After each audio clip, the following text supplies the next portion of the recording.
네, 우리 벽산가족 여러분 안녕하세요. 우리 하나님 말씀 함께 보겠습니다. 주보 첫 페이지 참조하시면 되고요. 에베소서 5장 15에서 17절 말씀입니다. 에베소서 5장 15에서 17절 말씀 함께 보겠습니다. 네, 앞 화면도 나오네요. 함께 읽겠습니다. 시작. 그러므로 여러분은 어떻게 살아야 할 것인가를 조심스럽게 살피고 지혜 없는 사람이 아니라 지혜 있는 사람처럼 시간을 아끼십시오. 이 시대는 악합니다. 여러분은 어리석은 사람이 되지 말고 주님의 뜻이 무엇인지 이해하십시오. 아멘. 우리 벽산가족 여러분 안녕하세요. 오늘은 지혜로운 시간 관리라는 제목으로 함께 말씀을 나누겠습니다. 정말 우리가 지혜로운 삶을 살아가려면 자기 관리가 정말 중요하죠. 그런데 시간 관리도 그만큼 필수적입니다. 그래서 시간은 누구에게나 24시간 이렇게 동일하게 주어지는데 우리는 매일 해야 할 일들과 하고 싶은 일들 사이에서 갈등하면서 선택하는 삶을 살게 됩니다. 주어진 모든 일을 다 할 수는 없기 때문에 반드시 나만의 시간 관리 기준을 세우고 실천하는 지혜가 필요합니다. 여기 보면 2024 트렌드 코리아에서 올해 소비 트렌드 키워드 10가지를 예측했는데요. 이 중에서 우리가 함께 살펴볼 키워드는 저분초사회입니다. 분초사회란 시간의 효율성을 극대화하기 위해서 분초를 다투며 산다는 뜻인데요. 이 분초사회가 등장한 배경은 시간의 가성비를 중요하게 생각하는 이 시성비에 있습니다. 시성비 들어보셨나요, 여러분? 시성비란 시간 대비 성능을 의미하는 말로 가격이나 품질 가치, 이 판매자가 제품에 매긴 가치나 그 값이 아니라 이 자신에게 주어진 시간의 가치를 가장 중요하게 여기는 소비자들이 그만큼 많아졌다라는 것입니다. 따라서 이 소비자들의 시간을 지키기 위한 가전이나 서비스 인기도 나날이 높아지고 있다고 합니다. 예를 들어서 여러분 퇴근 후에 집안일 많이 도와주시나요? 이렇게 밀린 집안일을 좀 처리하다 보면 본인만의 시간을 갖지 못하게 되는 경우가 참 많아지죠. 그래서 시간 전략이 가전 구매의 중요 키워드로 떠올랐습니다. 따라서 가사 노동에 소요되는 시간을 아껴서 다른 일에 집중할 수 있는 이 실용적인 가전의 인기가 지속적으로 증가하는 추세라고 합니다. 3대 집사 가전이라고 하는 로봇 청소기, 식기세척기, 그리고 음식물 처리기 같은 경우가 대표적인 시성비 가전인데요. 이런 시성비 제품은 앞에서 저 그래프로 보듯이 이마트 판매량 기준으로 계속 증가하고 있다고 합니다. 네. 이제는 경제 패러다임이 단순히 물건을 소유하기 위해서 소비했던 이 소유 경제에서 소유보다는 브랜드와의 감성적인 연결과 이 공감대를 좀 형성하고 그 경험을 서로가 공유하는 걸 더 중요하게 생각하는 경험 경제로 전환되었기 때문인데요. 그래서 소비자들은 다양하고 많은 경험을 하는 게 하나의 경쟁력이 된 거예요. 그래서 시간이 그만큼 귀중한 자원이 된 거죠. 왜냐하면 경험이란 것이 시간과 과정을 필요로 하는 것인데 우리에게 주어진 시간은 한정되어 있기 때문에 시간을 분초 단위로 쪼개서 효율적으로 사용하게 된 것입니다. 이 분초 사회는 사례를 살펴보면 콘텐츠를 배속으로 시청하고 결말까지 알려주는 영화나 드라마 요약 영상을 굉장히 선호하잖아요. 그래서 또 여러 가지 일들을 멀티태스킹하는 동시에 처리해서 하는 그런 시간을 전략하는 것을 보면 잘 알 수 있습니다. 이렇게 시간의 효율성이 극대화된 분초 사회를 살아가는 우리는 이제 시간 관리를 어떻게 사용하느냐에 따라서 나만의 경쟁력을 높일 수 있고요. 돈보다 귀한 가치가 된 이 시간을 낭비하는 삶을 또 살 수도 있습니다. 로마 제국 시대의 유명한 정치가 철학자였죠. 세네카는 이런 말을 했어요. 사람은 항상 시간이 모자란다고 불평하면서 마치 시간이 무한정 있는 것처럼 행동한다. 인생 자체가 짧다는 생각은 틀렸다. 인생은 우리가 사용하는 방법에 따라 짧아지기도 하고 길어지기도 한다.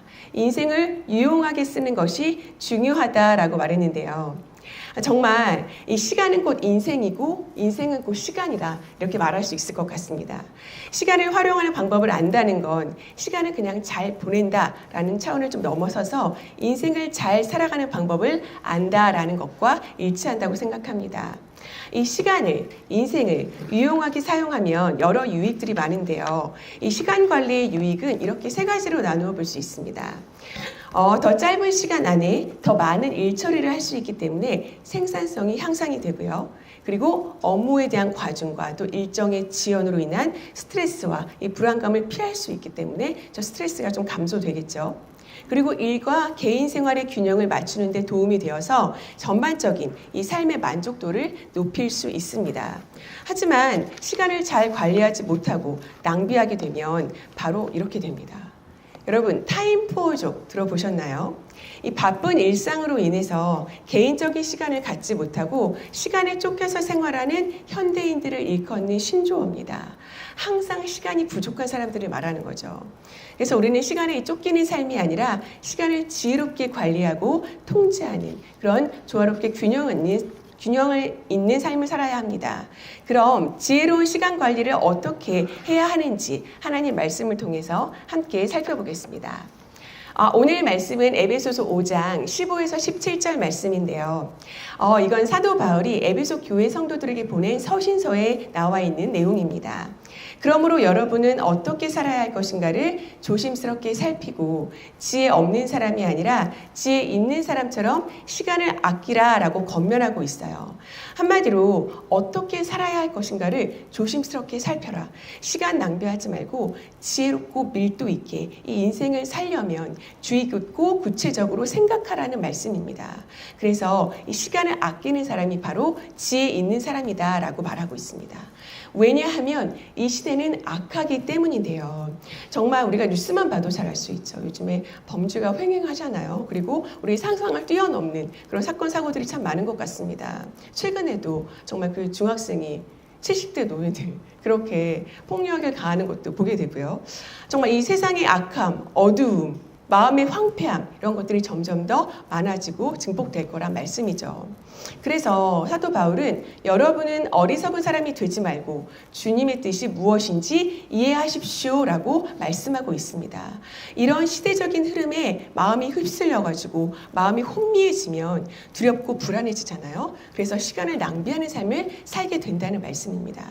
따라서 하나님이 나와 늘 함께 하신다는 그 사실을 믿고 또 하나님 말씀을 따라가는 삶, 그 말씀을 신뢰하는 삶을 살면서 내게 주어진 삶에 충실하라는 말씀입니다. 여기 시편 말씀을 보면요. 90편 12절에 우리의 일생이 얼마나 짧은지 헤아릴 수 있게 하셔서 우리가 지혜로운 마음을 얻게 하소서라고 말씀하고 있는데요. 사람은 누구나 다 자신의 인생이 앞으로 얼마나 남아있는지 아무도 모릅니다. 정말 그렇죠. 근데 그것은 오직 하나님의 영역이거든요. 오직 하나님만 알고 계십니다. 따라서 시편 90편을 기록한 저자는 하나님이 우리에게 주신, 우리에게 허락하신 이 시간 안에서 최선을 다해서 삶을 살려고 권면하는 거예요. 결국 우리가 현재 무엇을 선택하고 무엇에 집중해서 우리의 에너지를 투자하느냐에 따라서 우리 앞으로의 미래가 결정될 거라는 말씀입니다. 중요한 건 우리의 금과 같고 생명과 같은 시간을 누구를 위해서 또 무엇을 위해서 투자할 것인가에 따라서 우리 삶의 질과 깊이가 달라진다는 말씀이에요. 다른 성경 본문엔 저렇게 이제 지혜로운 마음을 얻게 하셔서 우리가 그런 시간을 잘 활용하게 하셔서라고 하지만 시간을 계수하라라는 말씀 표현으로 나오거든요. 이 시간을 한번 세어보라는 것입니다. 이것은 한마디로 우리 삶을, 우리의 인생을, 우리의 시간을 잘 준비하라는 뜻과도 같습니다. 나에게 주어진 시간을 진정 무엇으로 채우는지에 따라서 인생의 밀도와 질이 달라질 것이기 때문입니다. 영국의 굉장히 유명한 사회학자이자 미술학자인 존 러스키는 이렇게 말했습니다. 인생은 흘러가는 것이 아니라 채워지는 것이다. 우리는 하루하루를 보내는 것이 아니라 내가 가진 무엇으로 채워가는 것이다 라고 말했는데요. 한마디로 우리는 오늘 하루 잘 보냈다. 오늘 하루도 이렇게 지나갔다. 이렇게 말하잖아요. 그런데 오늘 하루를 보냈다. 지나갔다가 아니라 나 오늘 하루를 무엇으로 잘 채웠다 라고 생각하라는 거죠. 이렇게 우리에게 주어진 시간을 밀도 있게 잘 채우는 삶을 살려면 어떻게 해야 할까요? 하나님께서 우리에게 허락하신 이 인생이라는 시간을 낭비 없이 효율적으로 사용하고 잘 관리하려면 이 세 가지를 기억해야 되는데요. 바로 저 우선순위를 정하고 데드라인을 설정해서 삶 속에서 실행하고요. 그리고 저 틈새 시간을 잘 활용하는 것입니다. 그럼 이제 하나하나 살펴보도록 하겠습니다. 먼저 우선순위인데요. 여러분, 저 앞에 있는 글씨 좀 잘 보이시나요? 만약에 여러분에게 저 그림 안에 있는 저런 키워드들이 있어요. 저런 일들이 주어진 거예요. 그럼 어떤 일들을 먼저 하시겠습니까? 일의 순서를 아마 차례대로 정해본다라고 했을 때 무엇을 우선순위에 두시겠습니까? 아마 사람마다 각자의 기준과 가치가 다를 것입니다. 이 모든 일을 우리가 다 할 수 없기 때문에 분명히 우리의 삶에는 이런 업무적으로도 우선순위는 중요한데요. 우선순위를 정하는데 도움을 주는 도표가 있습니다. 여러분, 저 시간관리 매트릭스라고 들어보셨나요? 이렇게 우선순위를 정하는 데 도움을 주는 시간관리 매트릭스는 미국의 34대 대통령이었던 아이젠하워가 고안한 것입니다.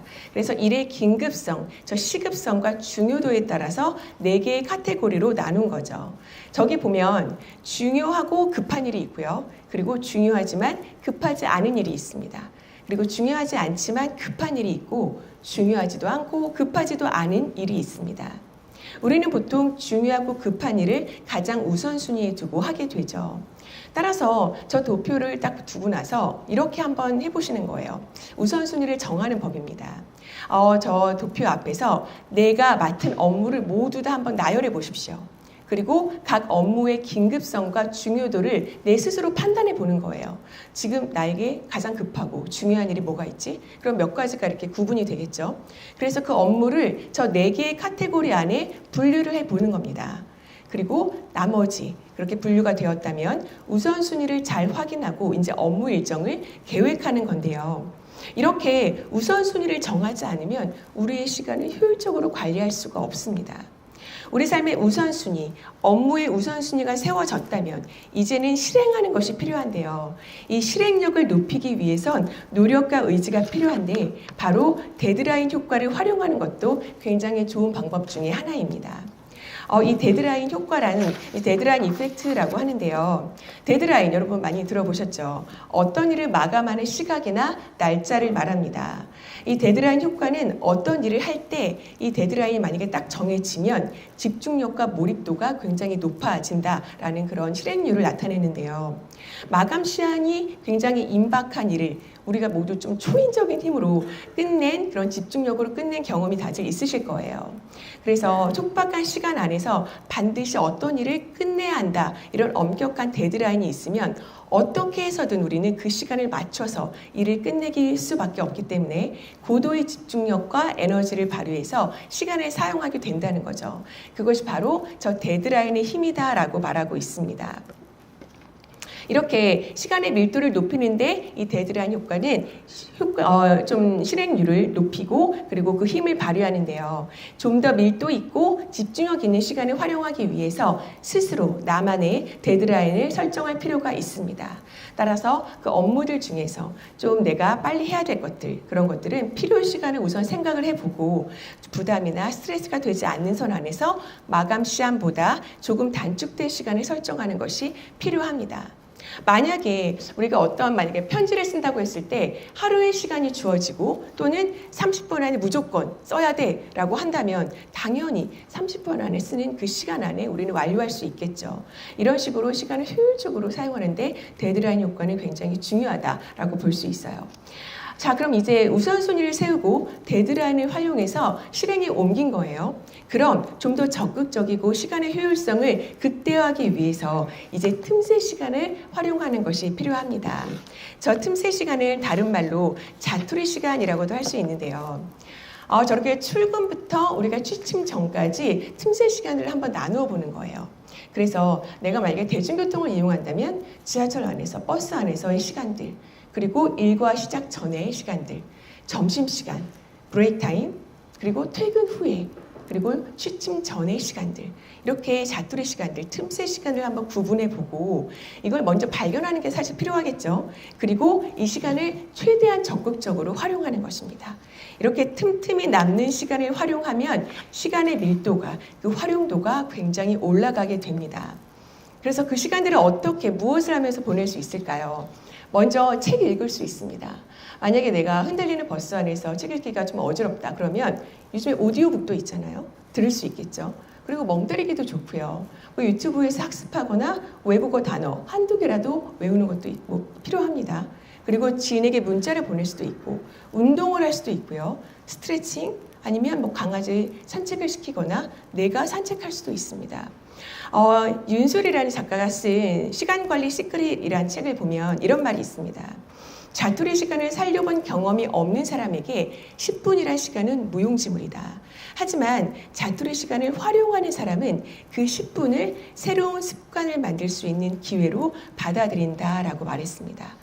이 습관이란 것이 반복할수록 강화되잖아요. 따라서 습관 형성을 위해서 짧은 시간, 여러 번 반복하는 이런 자투리 시간을 활용하는 것도 굉장히 효과적이다라는 거죠. 저는 마지막으로 이 책을 좀 추천드리고 싶은데요. 여기 이인복이라는 작가가 쓴 이기적 시간 관리에 이런 말들이 있습니다. 우리에게 중요한 건 결국 아는 것이 아니라 이 삶에 적용하고 실천하고 실행하는 거잖아요. 그래서 그 차이가 삶을 변화시키고 성공의 여부를 결정한다고 저는 생각합니다. 여기 보면 이런 말이 있습니다. 흘러가 버린 과거의 시간은 절대로 바꿀 수 없다. 아직 오지 않은 미래의 시간 역시 선택할 수 없다. 하지만 현재는 가능하다. 현재의 선택으로 미래를 바꿀 수 있다는 것을 잊지 말자. 그러니 시작하는 현재를 선택하자라고 말하고 있습니다. 우리가 만약에 이렇게 많은 것들을 알고 정보를 이렇게 입력을 했는데 인풋을 했어요. 그런데 실행하지 않는 거예요. 그러면 아무 소용이 없습니다. 나중에 이런 말 할 수도 있어요. 시간이 조금만 더 있었더라면, 내게 조금 더 시간이 있고 조금 더 내가 젊었더라면, 이렇게 후회할 수도 있겠죠. 그래서 우리 벽사한 모든 가족 여러분들, 내게 주어진 인생이라는 시간을 좀 지혜롭게 잘 관리하시고 효율적으로 사용해서 귀하고 소중한 가치들로 그 시간 안에 채우시고요. 또 우선순위를 정하고 데드라인을 잘 활용해서 실행하시고, 또 틈새 시간도 유용하게 사용하셔서 시간에 쫓기고 낭비하는 삶이 아니라 시간을 통제하고 다스리는, 그리고 결국 성공의 열매를 거두는 삶 사시길 주님의 이름으로 축복합니다. 기도하겠습니다. 하나님 참 감사합니다. 이렇게 분조 사회를 살아가는 우리는 급변하고 어둡고 혼란스러운 세상에서 시간에 쫓기면서 낭비하는 삶을 살지 않았는지 돌아보게 됩니다. 주님이 허락하신, 우리에게 주어진 이 인생이라는 시간을 지금부터라도 지혜롭게 관리하고 밀도 있게 살 수 있도록 도와주시옵소서. 하나님이 나와 늘 함께해 주심을 믿게 해주시고, 무엇을 선택하고 집중해서 에너지를 투자할지 기준이 세워지게 해주시고, 실행해내는 결단력도 허락해 주시옵소서.